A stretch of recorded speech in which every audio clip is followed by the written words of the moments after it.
So hey guys, I wanted to explain today what the prototypical swing video is supposed to look like. I'm going to use myself for an example. It's not a perfect example, but it'll give you a better guideline as to how to shoot this video and what college coaches are looking for. So let's go ahead and jump right in. I'm going to go ahead and maximize this video here.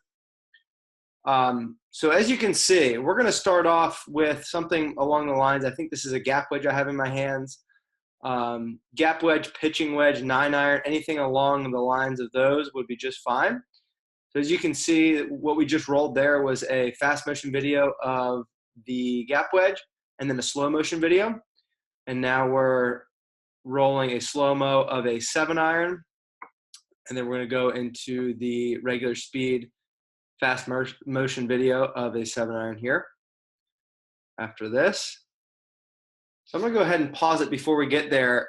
One thing to note, as you can see, the alignment rod on the screen is very close, if not perfectly perpendicular to the bottom of the screen.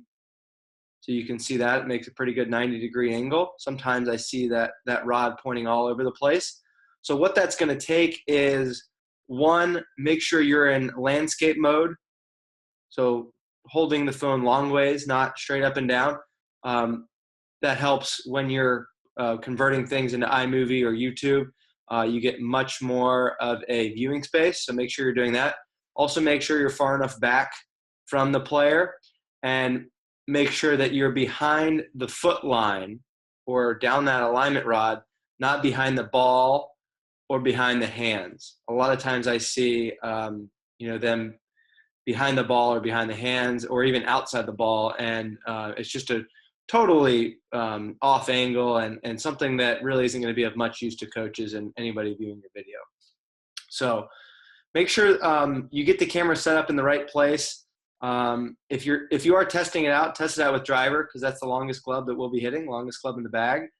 Make sure we're in full frame, and make sure you're far enough back to where you can see the entire club head throughout the golf swing. I think that's imperative because so many times I see videos where the takeaway will be fine, and the top of the backswing you'll completely lose sight of the golf club. So as you can see here, we're kind of going through the progression.